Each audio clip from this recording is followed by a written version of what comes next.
we have a number of translational programs. And those translational programs are all with community partners. The work of a translational center is really to have bi-directional activity. The researchers doing research and the community doing their work, and then having dialogue and activity together. And this is the part where we're really going to hear from some very, they're probably not going to like this term, but I'm going to say high-powered community partners who do really interesting work and very impactful work. And they're in several different realms. And you'll see what I mean in just a moment. We're going to start with Jim Robarchuk. Jim's the Air Quality Program Manager at the Pennsylvania Department of Environmental Protection. He spent his career there, really starting in 1990 as an air quality inspector, and then working all the way up to program manager, where he oversees a staff of 35 engineers and technical staff responsible for permitting and inspecting sources of air pollution in the Southeast region. So no wonder why he is such an important resource to us, especially on the Chester Environmental Partnership, because he sees these permits, he knows who the emitters are, he really understands the landscape, and just as importantly, he understands the data sources.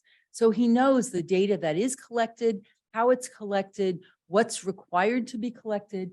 And I'd like you all to think of him as an important, and his colleagues, not just Jim, he's not just a single person out there, but the DP as colleagues in our endeavors to improve children's environmental health. Because after all, the DP also has a mission to improve environmental health.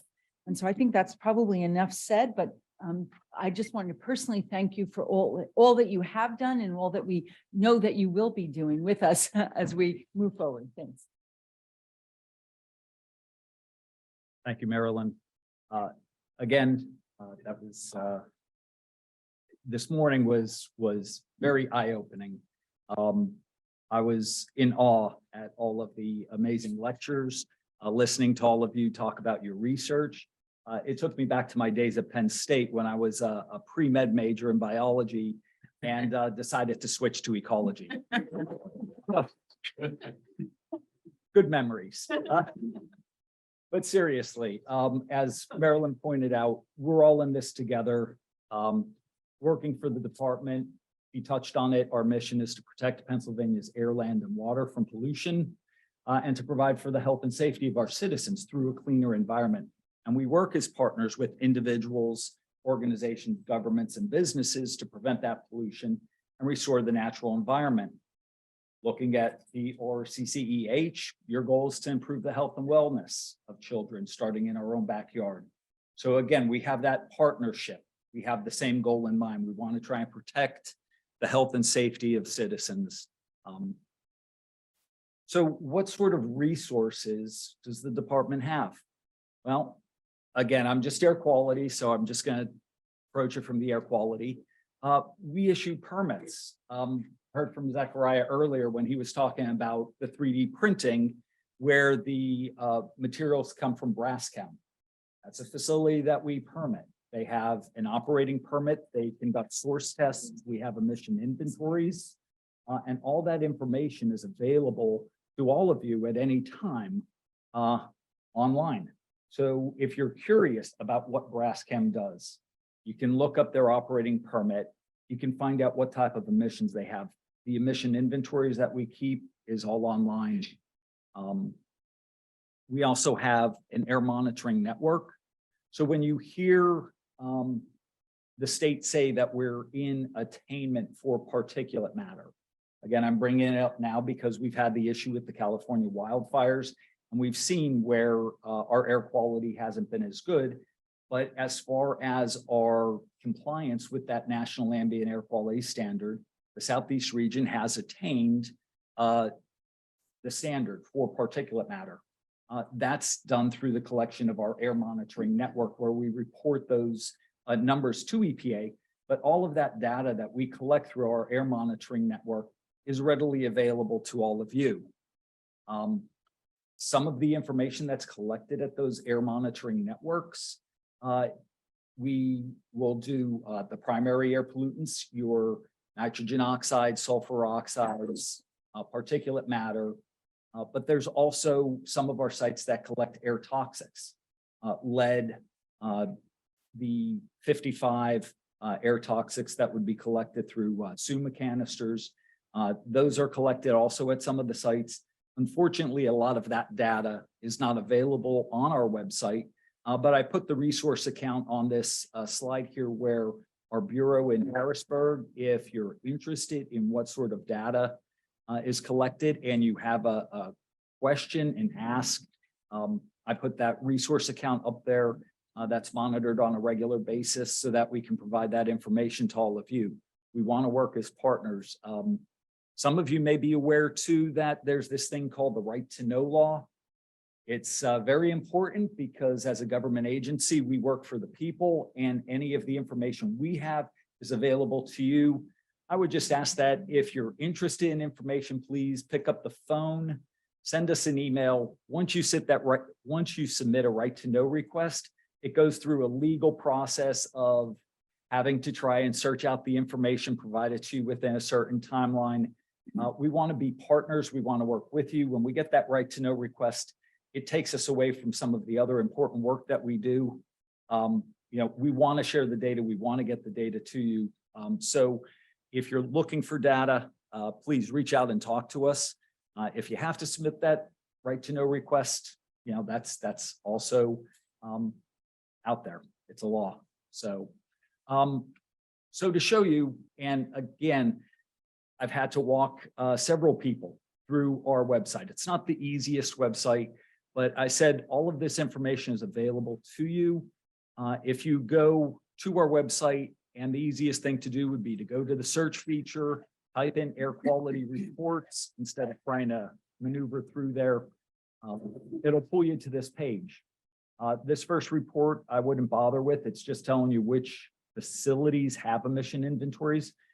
All of the facilities that we permit, only the major facilities and the ones that could be major are submitting emission inventory. So your local high school that has a boiler and maybe an emergency generator is not going to submit an emission inventory for their emissions, but your Braschems, your Covantas, your Energy Transfers will have that information readily available.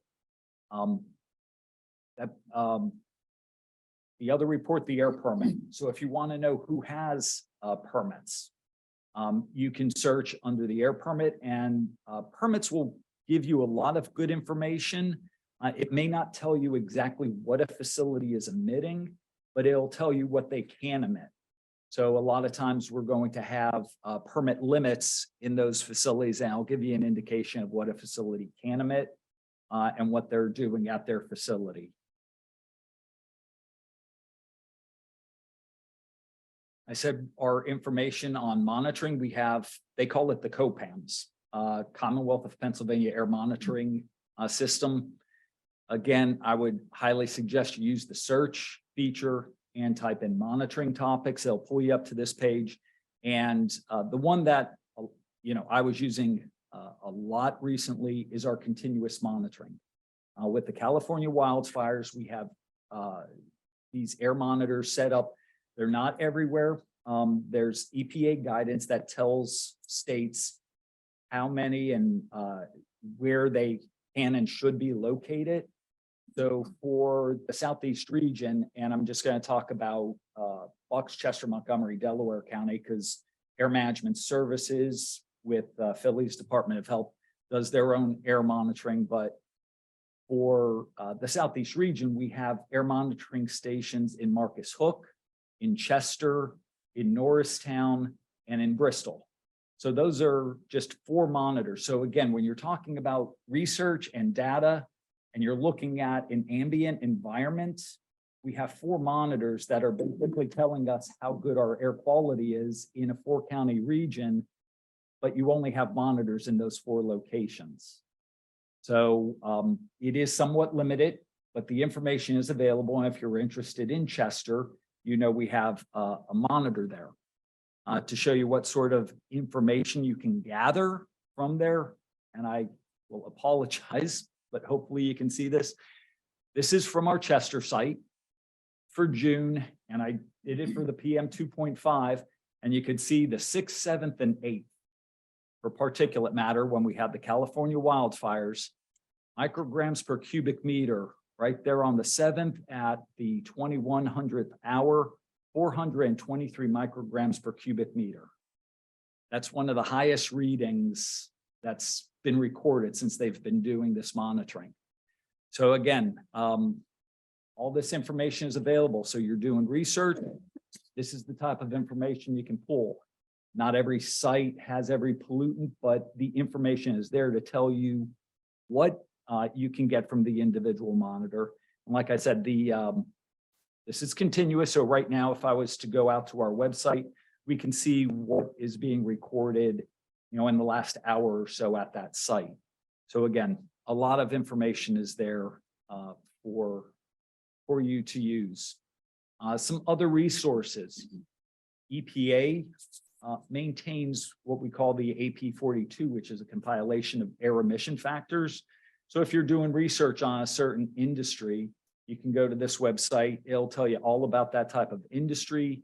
It'll give you the emission factors, and you can run through using an operating permit that you would have obtained from the state, using the emission factors that you would get from EPA, and you can calculate your own, what you believe a facility can emit based upon the information you're getting from those sources.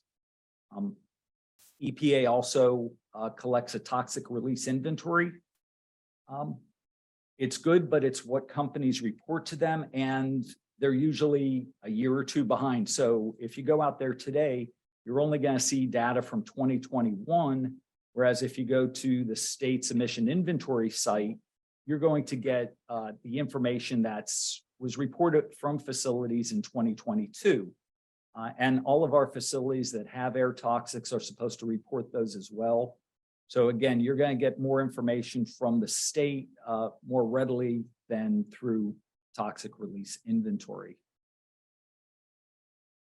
The still more resources, and I hope after what we just went through in June, you all have this on your smartphones, the AirNow app. I was going to it on a regular basis. I was sharing it with folks in my community to make sure that they were aware we should be staying inside. Don't be doing any activities, no pickleball, no going to the pool. I live in an over 55 community, so pickleball is huge. Huge. Again, we saw the EPA Region 3 administrator was on social media putting out the AirNow. One thing, AirNow is run by the federal, by EPA. But when you go there and you look at it, each state, most states, at least for Pennsylvania, when you look at the forecast, it's done by the state. So we have meteorologists in Harrisburg that are constantly monitoring the weather patterns, where these fires are, what the pollution levels are as it's coming across the country. And they're the ones that are indicating what tomorrow's day is going to be. Is it going to be a green, yellow, orange, red day? So we have that expertise. So if you're looking for information on the meteorology and some of that, those are the folks in Harrisburg. So we have that expertise in the state. One of the other sites that is used is a private company called Purple Air. They make low-cost air monitors, particulate sensors. If you go to their website, they also have a map very similar to AirNow, but is just solely their sensors. And I said it's not as reliable only because these are low-cost sensors. But when you go to the AirNow website, well, let me go to the next slide first. On Friday, as I was finishing up this presentation, I decided to look at Chester, Trainer, Marcus Hook, and all of these little circles are low-cost sensors that people have or folks have in the community. And right here in Marcus Hook at their park it was reading 3,149 micrograms per cubic meter. Something wasn't exactly right there. I don't know if that sensor is placed underneath, near the street. Was there a diesel truck that was operating? As you could see throughout the day, it was reading pretty low, and then all of a sudden it just shot up. Was there a barbecue going on? So as a researcher, and as somebody that's interested in this type of stuff, what was going on? Within another 20 minutes, half an hour, the numbers did start going down. So it leads me to believe that something was going on in the park that day. You can't take those low-cost sensors for accuracy. They do match up fairly well. But again, you have to look at those with, again, just a little suspicion. So again, we're partners as researchers. You're doing the work that affects the regulations. I want to throw out as researchers, does anybody know who Thomas Midgley and Claire Patterson are? Anybody? I can't answer. I already talked about it. Okay. Thomas Midgley is probably one of the most reviled researchers in environmental history, as he is the person that was responsible for putting lead in gasoline, as well as creating CFCs, chlorofluorocarbon.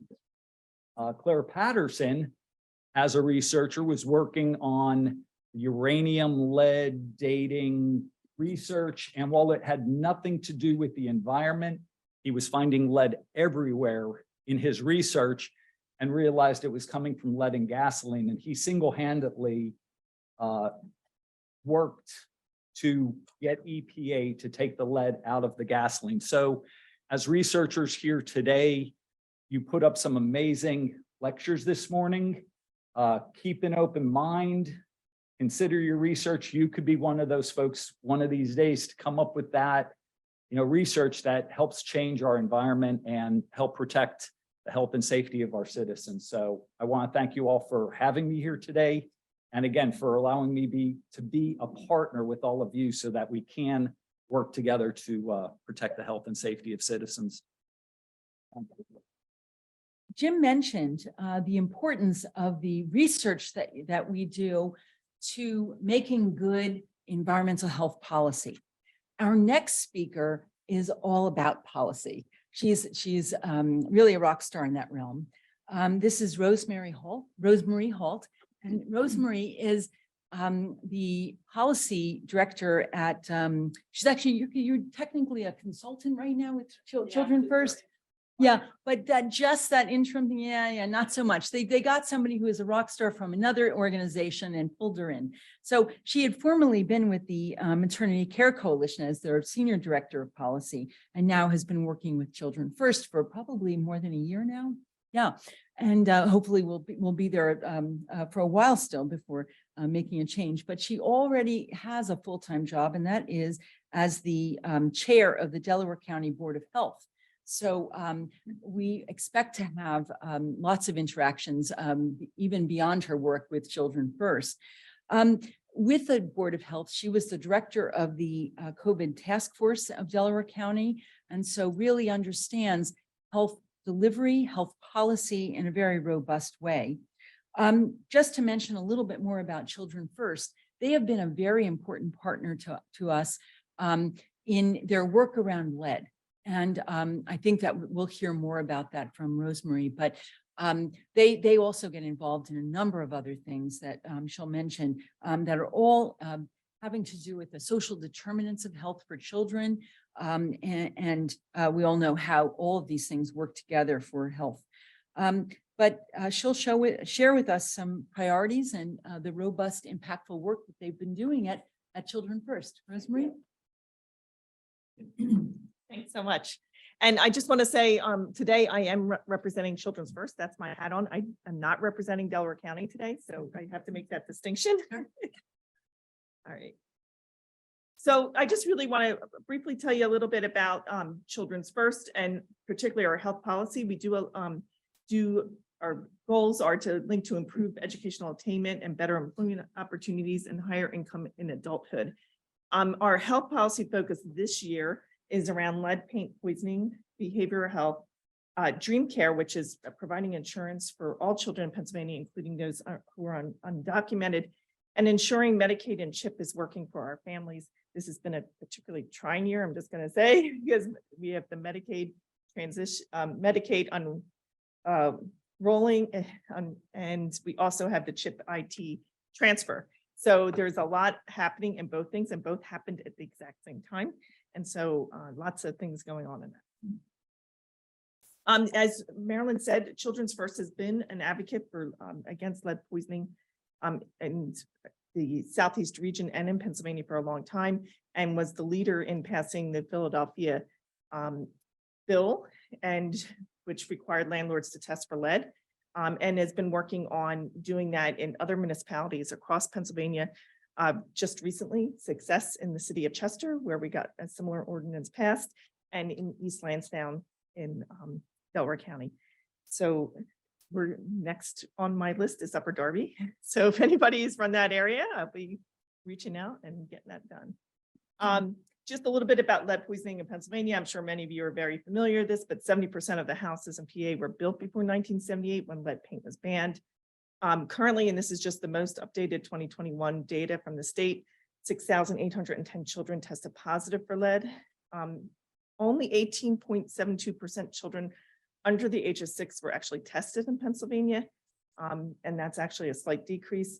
And in October 2021, just a reminder, the CDC did change the blood lead level reference levels from 5.0 to 3.5, knowing that any lead level is bad for children.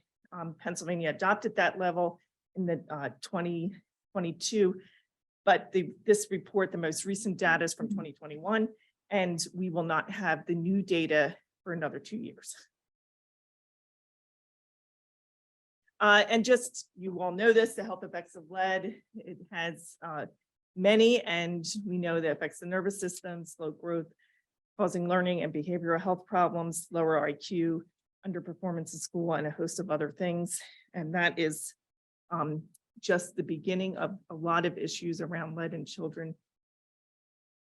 And we know that Black children are harmed 4 times more than Hispanic children, 2 times more than white children. So it is definitely an environmental justice issue. And we are a lot of our focus is in areas where there is a disproportionate number of children being harmed. So I'm going to speak a little bit now about the Lead Free Promise Coalition. The Lead Free Promise Project Coalition began about 3 years ago. And it was actually funded through the Pritzker Initiative in Pennsylvania to address lead poisoning in Pennsylvania.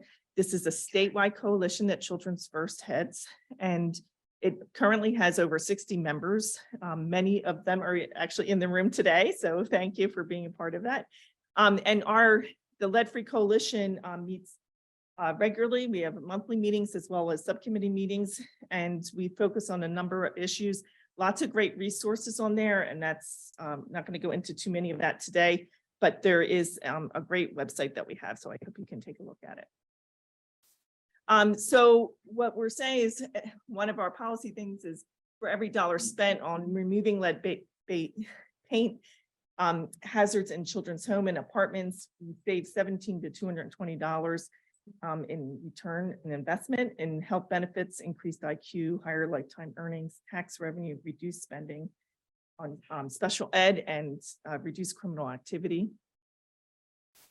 And our Lead Free Promise Project advocacy, and so this is really, listening to all the presentations today has reminded me of something that was drilled into me when I began my policy career of the 3-legged stool. And that is, it starts with research, and then it goes to practice, and then it goes to policy.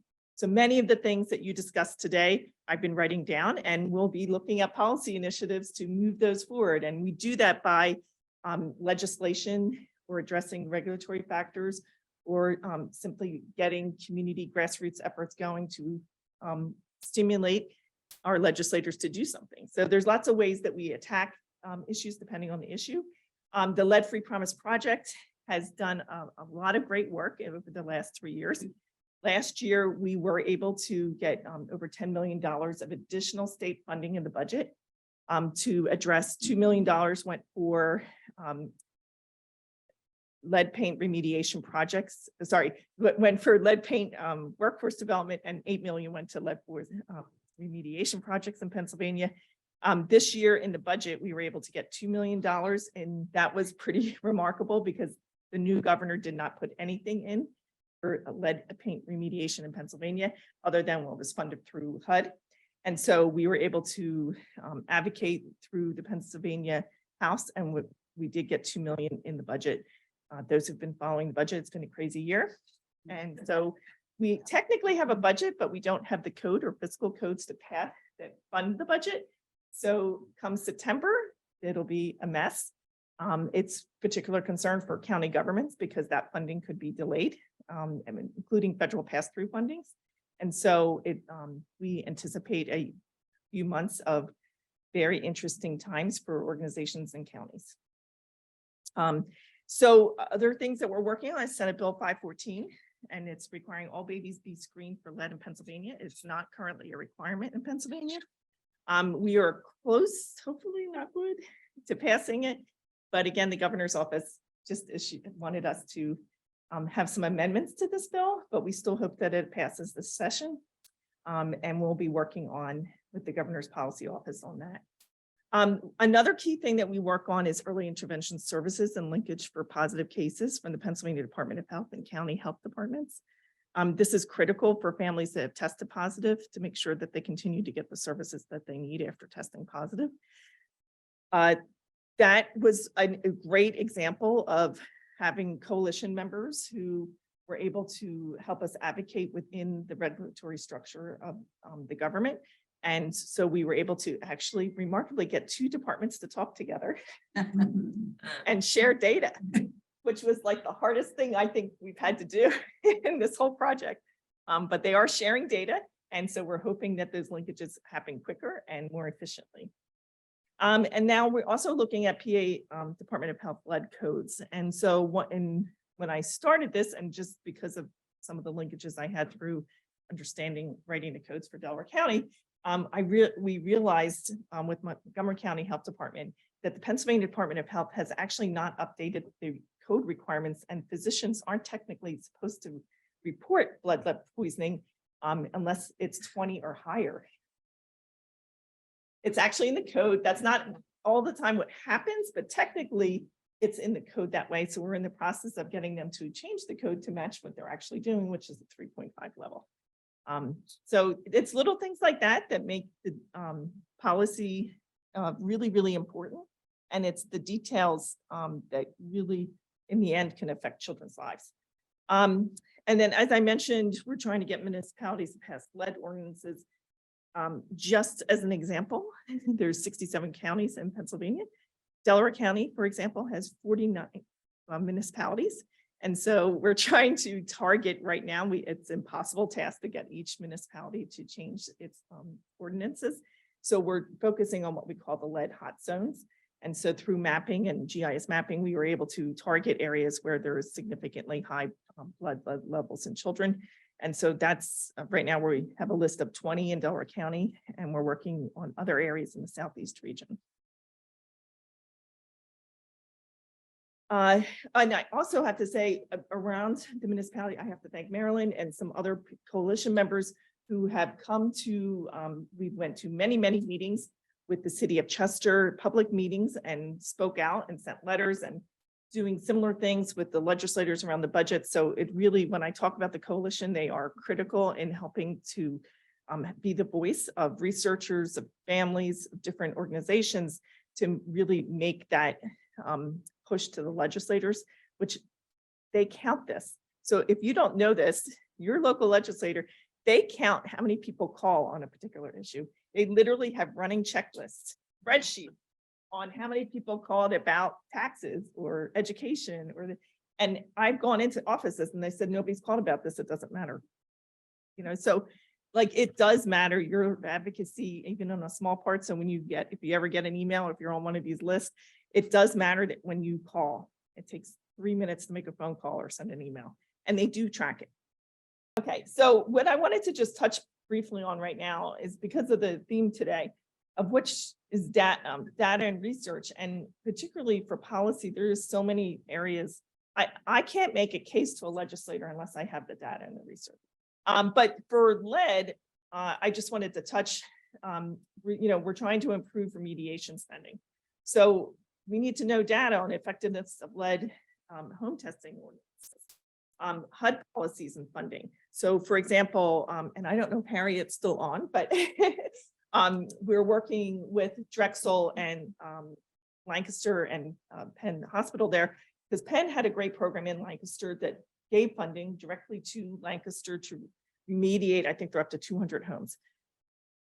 The problem with HUD funding is there's so many hurdles for families and landlords and people to remediate a home that, in comparison, the HUD funding was able to do 27 homes in the same area. And so that's what we mean of, we just need the data to make the case that we might need to adjust the regulatory issues around the funding. Justice issues of lead testing in children. So, lead remediation projects in economic disadvantaged areas. A lot of times funding goes to, in local areas, maybe not always to the family that needs it the most. It goes to the family that knows how to work the system. And so, working, educating families, but also having the data that proves that. Following children after they test positive. And recently in Delaware County, we had a child that tested with a 49 blood level and had to have chelation therapy. We also found there was a 1-year-old child in the house. And so the 1-year-old child was not tested. The child was also positive. When we found an organization that was able to go into the home and test the home, off the charts in the lead in the home. I think the house should be condemned and torn down. It was so high. It was 1,000 just in the doorway. So those types of things, we know that that child is going to have lifelong learning issues. But after early intervention services, besides the pediatrician, who's really following this child through that whole continuum of care? And what happens to them? And, will they always be linked to services? Probably not. And in this particular issue, this family had a lot of other issues, including being undocumented and, hurdles to overcome, and just financially and even moving them. We were most likely going to be moving them to a hotel for at least 5 months until we could find them other housing. And, so there's a lot of issues that go into having children, but we need data to follow these children, and organizations like Children's First just doesn't have the time and energy and resources to do that. And then finally, and this touches upon better case management in counties, connecting the dots. It's really like, I mentioned the issue of getting the Pennsylvania Department of Health to talk to the Pennsylvania Department of Human Services and share data. Now picture, the 67 counties trying to do that locally. So same issue, part of the things that Children's First has been working on is being that intermediary. And so, I helped Delaware County with this case, with this child, and connected 5 different agencies to help this family.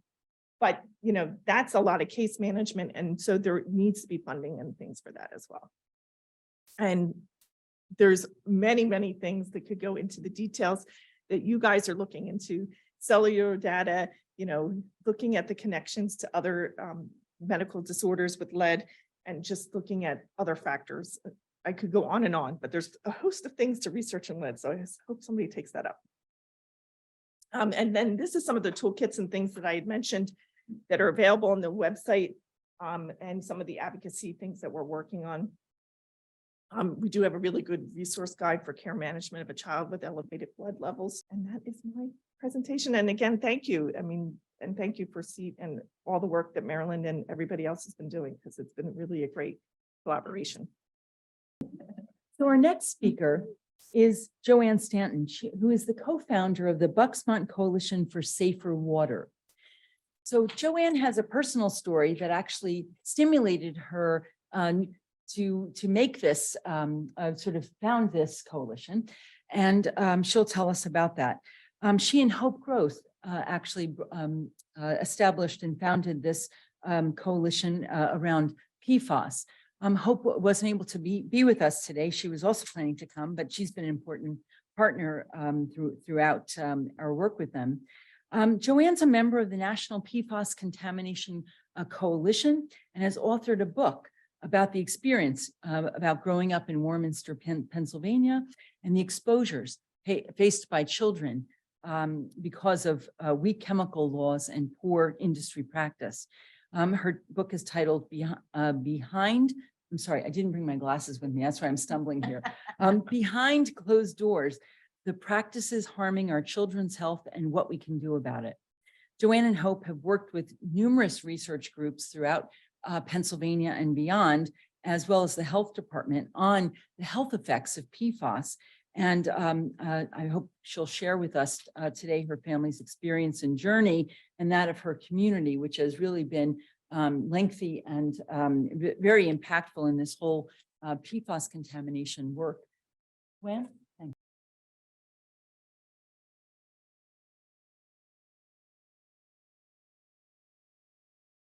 My name is Joanne Stanton. I'm the co-founder of Bucksmont Coalition for Safer Water. Our coalition was founded to educate area residents about the PFAS drinking water contamination and its health effects. We also advocate for health studies and programs for the community. But one of our biggest things also is to advocate for changes in laws, because that's where it happens, to help protect the public, not just from PFAS in drinking water, but from all kinds of products. It really was my personal experience with my child's cancer that motivated me to get involved in this environmental issue. And I can tell you firsthand that the guilt you feel as a mother is overwhelming when weighing the possibility that your exposure to an environmental contaminant may have actually caused your child's cancer. So I want to thank you all so much for all the work that you do. There's not enough people who understand the environmental impacts. So I just want to thank you for everything that you're doing. As Marilyn had mentioned, we're part of the National PFAS Contamination Coalition leadership team that connects us to lots of different PFAS communities across the country, actually, and even in some other countries. We've worked as community liaisons with the Environmental Protection Agency, the Environmental Working Group, Silent Springs Derby Project, and NASAM. We've partnered with researchers on a few different PFAS health studies, which I will get into in a bit, but we've also received a lot of national media coverage on our community's PFAS exposure, some of which was highlighted on NBC Nightly News, NBC Investigates, the New York Times. We've been to Washington to provide congressional testimony for the Senate Environment and Public Works Committee on the effects of PFAS contamination in our community, and also provided briefings to the House PFAS Task Force on the community challenges to PFAS water contamination. Working closely with elected officials has also afforded us the opportunity to be able to secure $1.5 million of state funding that actually was able to supplement our local health study when funding from ATSDR was cut. From the video, you know that my PFAS exposure or our community's PFAS exposure was from firefighting foam used at 2 separate military bases that became EPA Superfund sites. So if you're looking for children's exposure to endocrine disruptors, really look no further. Not only were we exposed to PFAS, but we were exposed to heavy metals, PCBs, dioxins, and more, all from activities from these 2 bases. We had over 85,000 area residents in the Warminster, Horsham, and Warrington area that were exposed to some of the highest levels of PFAS ever detected in public drinking water wells from about the early 1970s to 2016. We also had over 1,000 residents affected through private drinking water wells. Public drinking water wells in our area have now been remediated to levels that are pretty low and actually close to non-detect. But we have many residents with private wells that are still exposed to PFAS levels in drinking waters that are well above the current EPA health advisory levels, as the DoD has yet to comply with the new EPA recommendations. We are engaged in our community with a few different PFAS research projects and are always willing to partner with researchers to help our community answer questions and implement programs.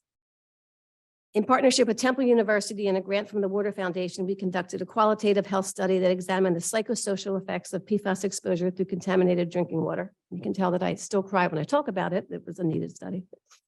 We also partnered with Icahn School of Medicine At Mount Sinai on a PFAS non-targeted water analysis of groundwater and municipal water well samples affected by the local PFAS contamination. And we are currently working as community liaisons with ATSDR's PFAS multi-site study that is examining the human health effects in communities exposed to PFAS through drinking water. We are one of 7 sites, and our Pennsylvania site actually exceeded adult enrollment goals with the highest number of adults and children recruited, with over 1,250 adults and 90 children. We were also a pilot study for this multi-site study and have access to final data from that study. Some of the data that we have collected from our studies that could be useful to other researchers to build upon is we have extensive water modeling. We have extensive water sampling. We have PFAS blood serum levels, PFAS urine samples. We have laboratory tests that include liver, thyroid, and kidney functions. We have neurobehavioral assessments in our children. We have health history and other surveys. We're also partnering with Temple, RTI, and Brown University and the Pennsylvania Department of Health on an enhanced PFAS spatial analysis that's going to estimate the effects of PFAS-related exposure on cancer risks. Unfortunately, we have no studies that exclusively looks at children's health. This is an area that we are very passionate about. So you're all super smart people, and I'm intimidated by even being in the room with you, but just about what are PFAS. You know, they're per- and polyfluoroalkyl substances. It's a class of chemicals that includes over 12,000 different compounds that are linked to a whole host of health effects that include certain cancers, thyroid dysfunction, reductions in birth weight, and high cholesterol. PFAS are persistent, they're bioaccumulative, and they are toxic. Unfortunately, they are everywhere. They're in our water, they're in our meat, our dairy, our fish, our wildlife. They're used in thousands of products, especially non-stick, stain, water-resistant products, as well as flame retardants. They're known as forever chemicals because they don't easily break down in the human body. Some of them have half-lives as long as 10 years, and they don't easily break down in the environment. And when they do break down in the environment, the chemical products include additional PFAS, making this chemical very problematic and very difficult to remediate.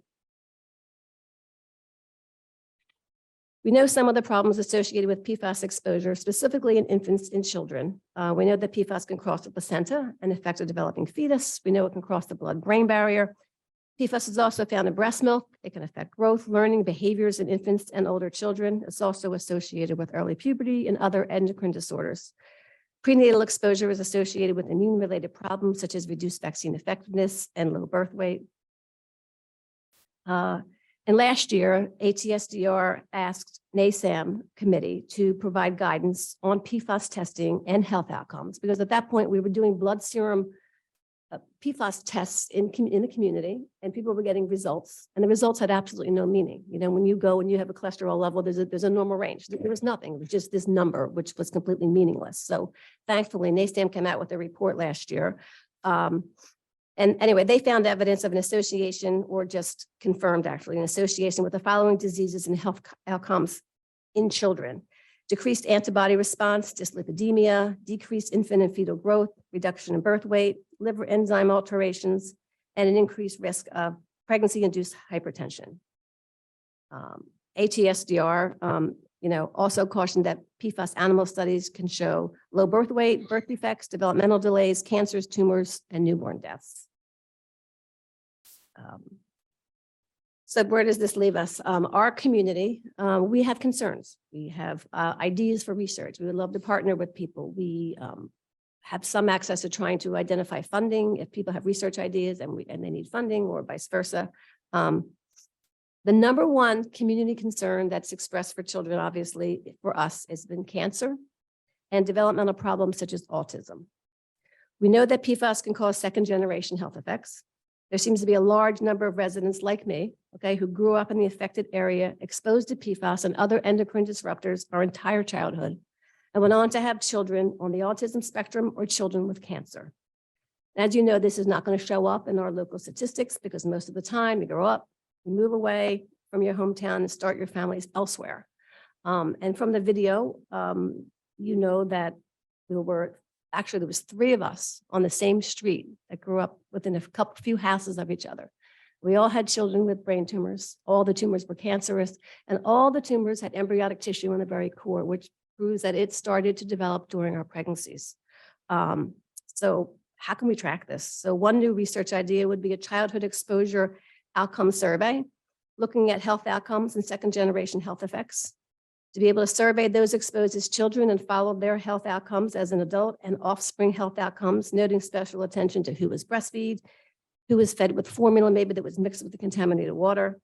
We know this type of study is super expensive, but it's also greatly needed. It would be so comprehensive and it would give us so much of a better understanding of health effects on children. Just some anecdotal information. For the autism component that I mentioned is a concern. We have 20 moms. Well, first of all, there's 3 high schools in the affected area, okay? We have 20 moms in one graduating class of 250 from one local high school who have children with autism. This was noted at a high school reunion back in 1995 when the autism rate was 1 in 1,000.